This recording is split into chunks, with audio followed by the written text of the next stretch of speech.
1033쪽에 있습니다.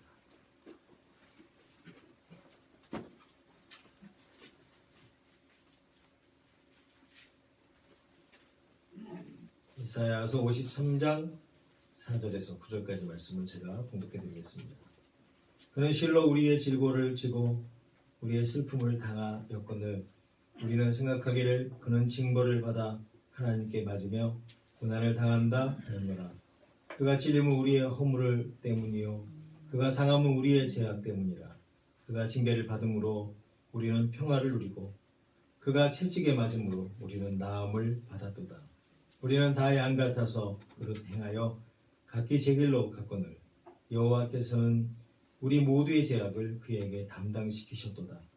그가 곤욕을 당하여 괴로울 때에도 그 입을 열지 아니하였으며 마치 도수장으로 끌려가는 어린 양과 털 깎는 자 앞에서 잠잠한 양같이 그 입을 열지 아니하였도다.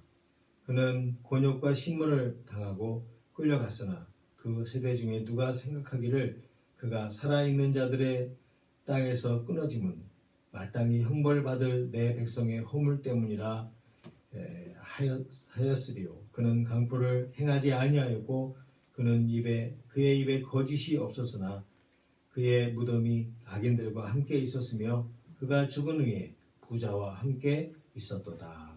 아멘.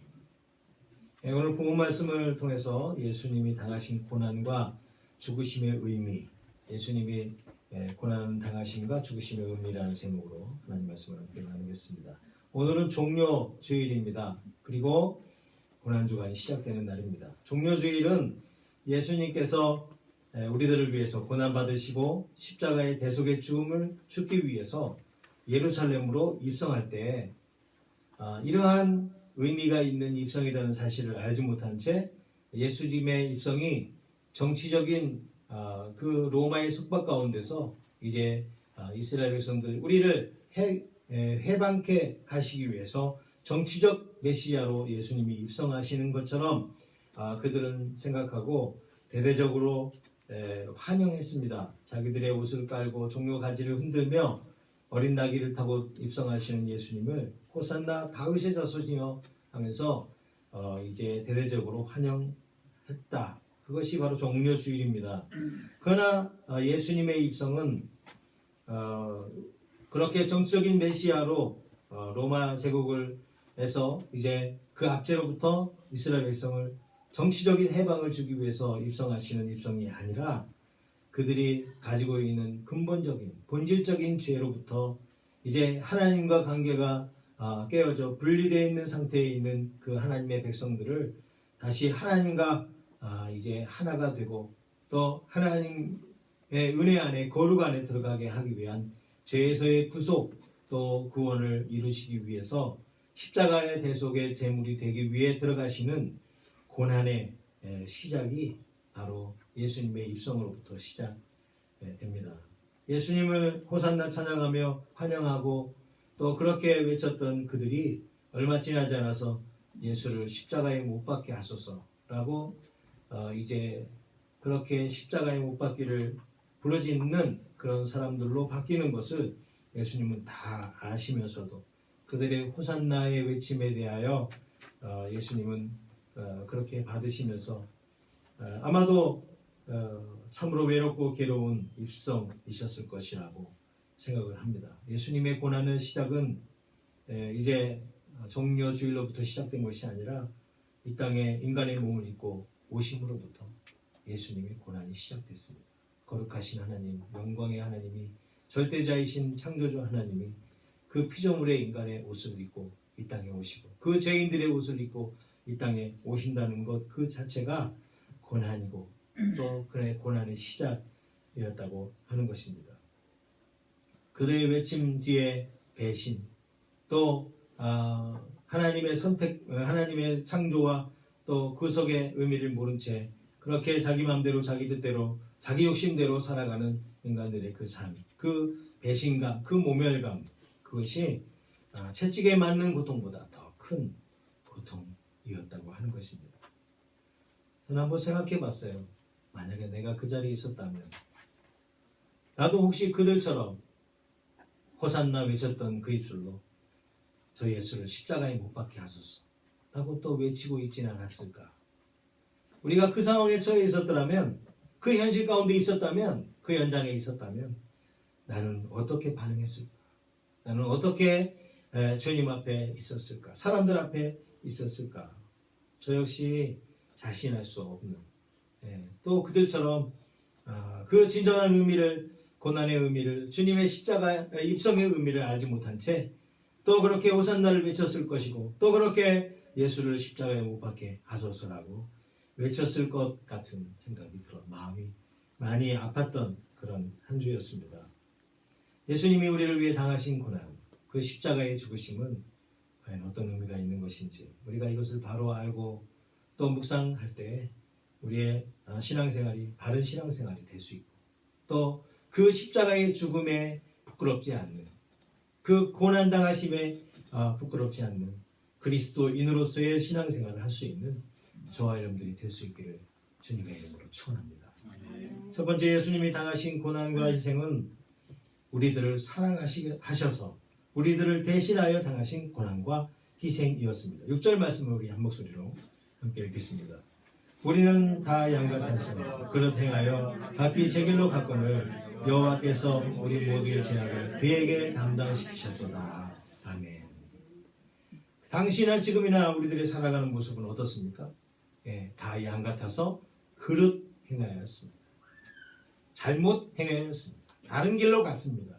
주님이 원하시고 기뻐하시는 길이 아닌, 내가 원하고 내가 좋아하는, 내가 즐거운, 내가 스스로 행복한 그 길을 찾아서 내 마음대로, 내 뜻대로 그렇게 살아왔습니다.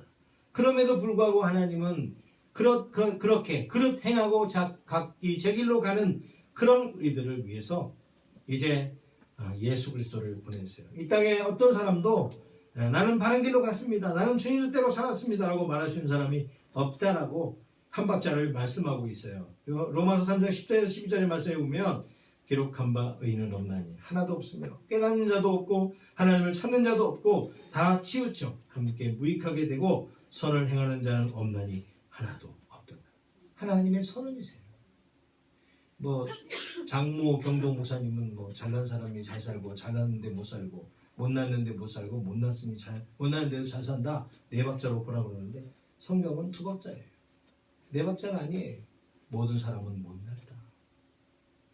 모든 사람은 그렇게 못나게 살다가 못나게 죽을 수밖에 없고 심판을 받을 수밖에 없다. 이것이 오늘 우리들의 현주소고 우리들이 처할 운명이었어요. 그런데 하나님께서는 그런 운명에 처한, 그렇게 못난 삶을 살고 못나게 심판을 받고 형벌을 받을 수밖에 없는 저와 여러분들을 위해서 이제 예수님을 보내주세요. 사람에게는 두 가지 죄가 있습니다. 신학적으로 볼 때 하나는 원죄입니다. 내가 죄를 짓지 않았지만 이제 그 첫사람 아담과 하와가 하나님의 금지 명령을 어기고 선악과를 따먹음으로 인해서 이제 범죄하게 되었어요. 모든 사람은 그래서 그 아담의 후손들인 그 첫사람 아담, 그러니까 특별히 남자의 후손, 그 아담과 하나님이 행위의 언약을 체결하셨기 때문에 하와로 인해서 범죄했지만 결국 그 대표자인 아담, 그 행위의 언약자인 아담의 범죄로 인해서 아담의 후손은 모두가 다 죄인일 수밖에 없습니다. 스스로 어떤 죄를 짓지 않았어도 갓 태어난 어린아이일지라도 그 대표성의 원리에 따라서 이걸 피로 유전된다 그래가지고 여호와 증인들은 수혈도 안 받고, 수혈을 안 받으면서 죽어간다는 건 뭐예요? 나는 의인인데 죄인의 피를 안 받겠다는 얘기인지 뭔지 그런 게 아니죠. 이 죄의 대표성의 원리는 아담이 인류의 대표자로서 범죄한 그 범죄로 인하여 모든 인류가 다 그 첫사람 아담으로 인해서 죄인이 되었고, 이제 마지막 아담이라고 표현하고, 그런데 예수 그리스도를 통해서 이제는 예수 그리스도를 그 십자가의 보혈을 믿는 믿음 안에서 우리는 아담의 영향력 아래 있지 아니하고 예수 그리스도의 영향력 안에서 이제는 구속함을 받고 구원함을 받고 영생을 누리게 되는 그런 복을 우리가 누릴 수 있게 된 것입니다. 이 아담의 대표성의 원리에 의해서 남자의 후손인 모두는, 우린 다 아버지가 있잖아요. 육신의 아버지가. 그러니까 우리는 다 죄인일 수밖에 없어요. 그 원죄를 가지고 태어날 수밖에 없습니다. 그리고 두 번째, 우리에게는 자범죄가 있어요. 스스로 짓는 죄가 있습니다. 살아가면서 죄를 짓지 않은 사람은 한 사람도 없습니다.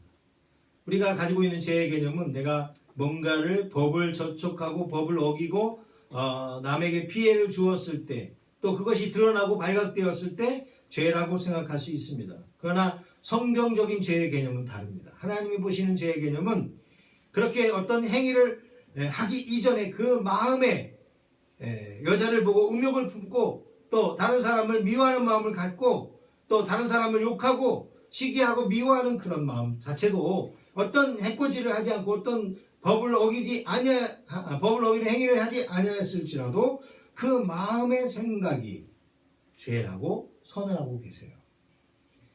우리가 아니라고 우겨도 하나님은 죄라고 말씀하고 계세요. 우리는 세상의 법정에도 심판을 받겠지만 하나님 앞에 우리는 심판을 받습니다.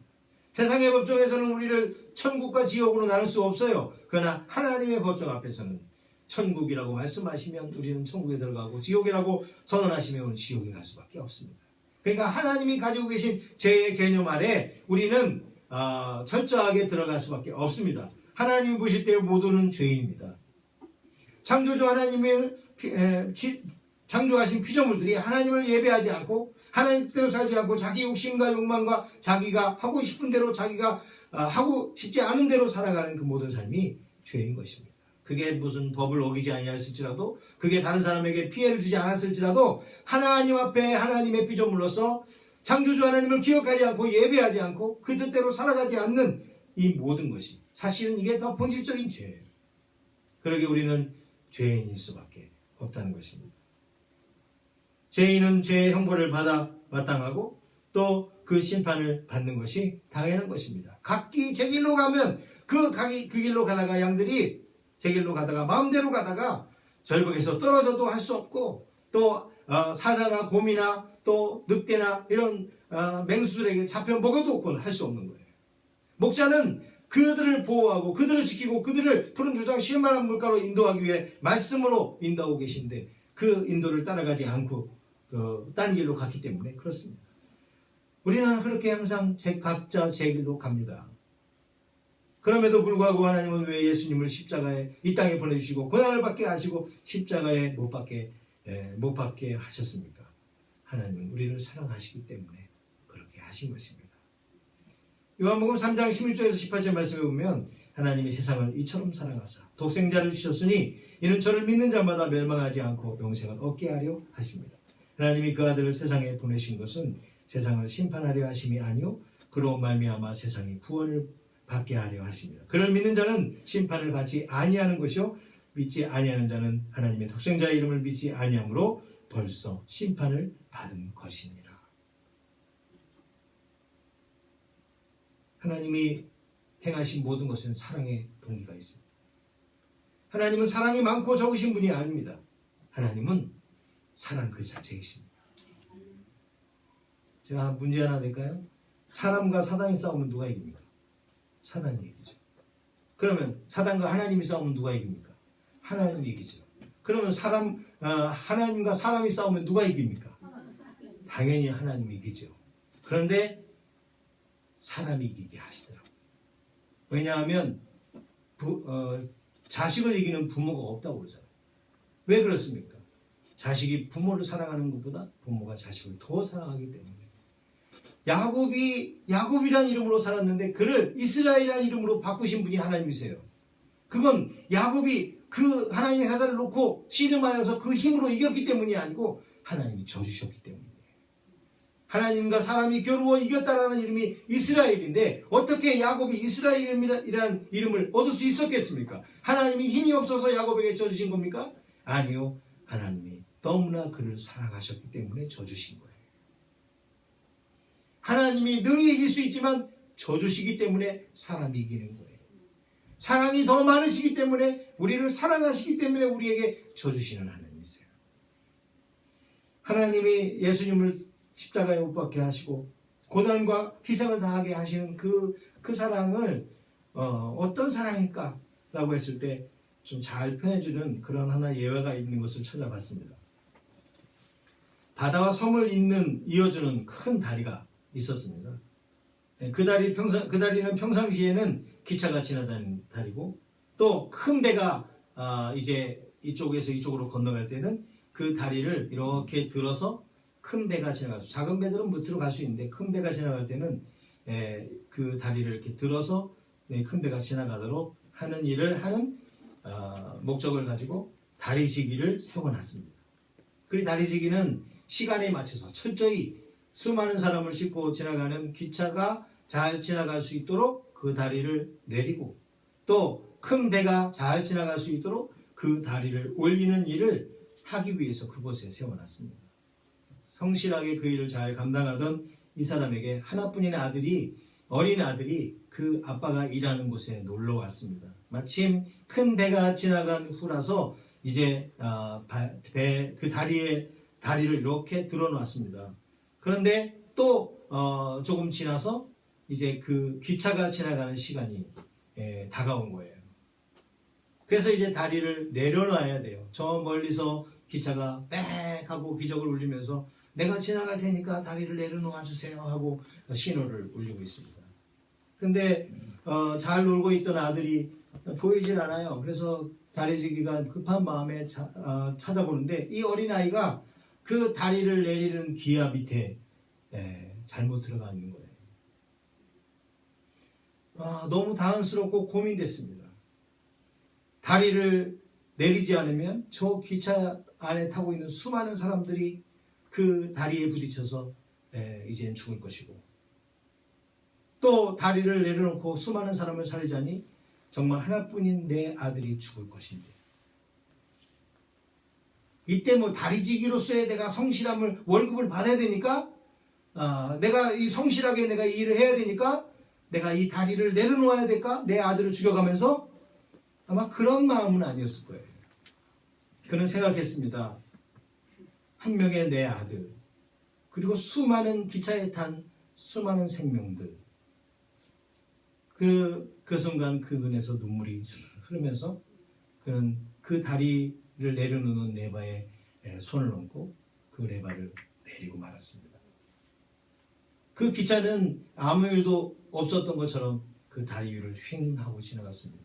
그 기차 안에 타고 있는 사람들은 그 어린 아기의 희생으로 말미암아 자기들이 이렇게 아무 일도 없었던 것처럼 정말 그렇게 살아 그 다리를 건너 갔다는 사실, 그 사실조차도 알지 못하지만, 그러나 이 다리지기는 그 많은 사람들의 생명을 위해서 그 하나뿐인 아들을 희생시키는 그런 사랑을 행했습니다.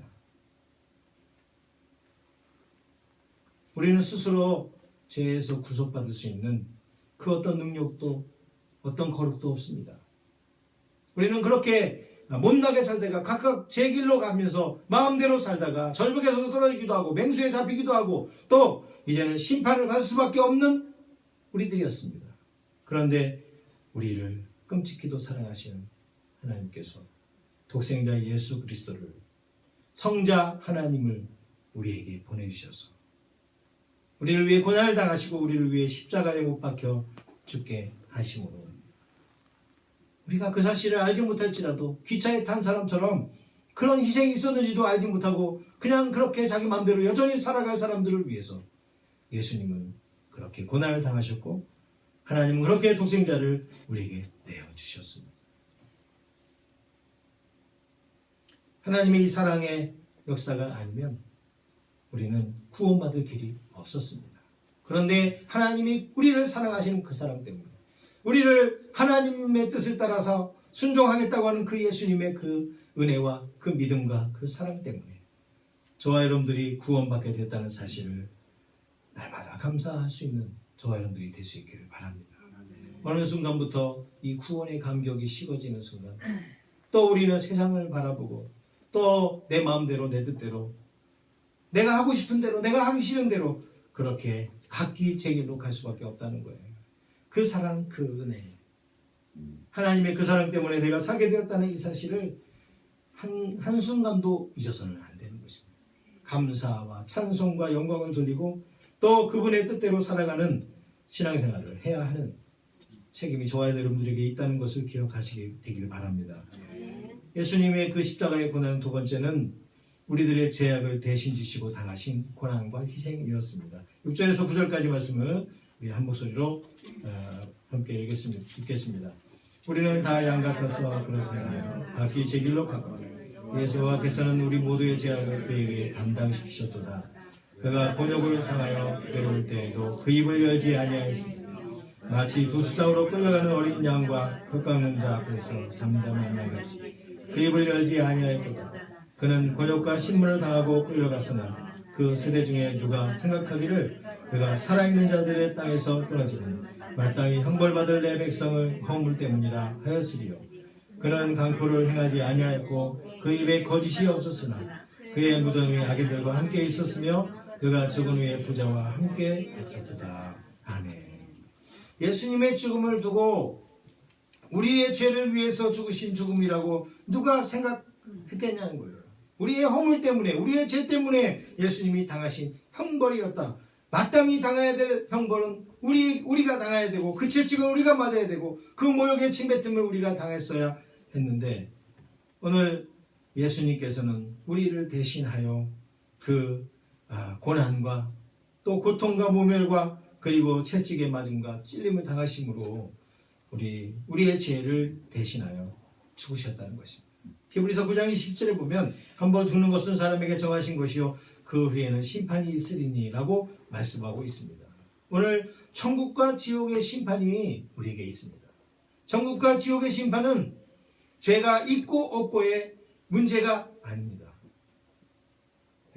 죄가 있고 없고의 문제가 아니고 우리 모두는 다 죄가 있어요. 우리는 예수를 믿고 있어도 죄가 있어요. 그러면 천국과 지옥의 그 심판의 기준은 무엇입니까? 예수 그리스도를 믿느냐 믿지 않느냐. 다시 말해서 죄가 여전히 있느냐 죄가 용서함 구속함을 받았느냐. 만약에 죄가 있고 없고의 문제라면 예수 믿는 우리들도 천국에 갈 수 있다고 보장할 수가 없어요. 그런데 예수 그리스도를 믿음으로 우리를 위해 십자가에 죽으신 그 죄를 담당하신 예수 그리스도의 십자가의 보혈로 말미암아 구속함을 얻게 되는 이 하나님의 법을 따라서 구속의 법을 따라서 그 집행하심으로 인해서 우리가 그 죄가 있지만 죄의 구속함을 얻고 용서함을 받았기에 우리는 영생하고 천국에 갈 수 있다고 믿는 것입니다. 사도 바울은 로마서 7장에 보면 고민했습니다. 사도 바울 같은 믿음의 거장이 고민했습니다.